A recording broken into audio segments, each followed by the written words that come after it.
இப்போ ஏசாயா 53:5, நம்முடைய மீறுதல் நிமித்தம் இயேசு காயப்பட்டார், நம்முடைய அக்கிரமங்கள் நிமித்தம் இயேசு நொறுக்கப்பட்டார், நமக்கு சமாதானத்தை உண்டு பண்ணும் ஆக்கினை அவர் மேல் வந்தது. எல்லாரும் சத்தமாக வாசிப்போம். இயேசுவின் தழும்புகளால் என்ன செய்தோம்? குணமானோம். கவனிங்க, தழும்புகள் சொல்கிறது அவ்வளோ சரியில்லை. இயேசுவின் காயங்களால் நாம் சுகமானோம்.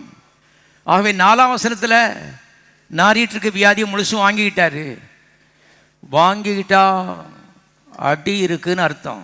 திட்டமாய் தெரிந்து கொள்ளுங்கள், பாவத்துக்கு, வியாதிக்கு, தரித்திரத்துக்கு, எல்லாவற்றுக்கும் ஆவி உலகத்தில் அடி இருக்கிறது.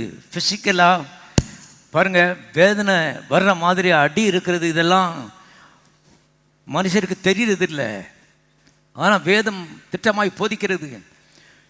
வியாதி வாங்கிக்கிட்டதுனால அவருக்கு அடி. முடிவு என்ன? செத்தார், மரித்தார் என்று எழுதப்பட்டிருக்கிறது. ரத்தம் சிந்தி மரித்தார். நம்முடைய வியாதி இயேசுவை கொண்டு போட்டது. அதனாலே நாம் என்ன செய்கிறோம்? சுகமாகிறோம்.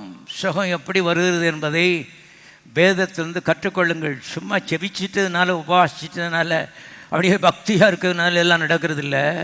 அவர் செத்தார், நீ பிழைக்கிறாய். அவர் காயப்பட்டார், நீ குணமாகிறாய். அவர் பாடுபட்டார், நீ சுகமாயிருக்கிறாய்.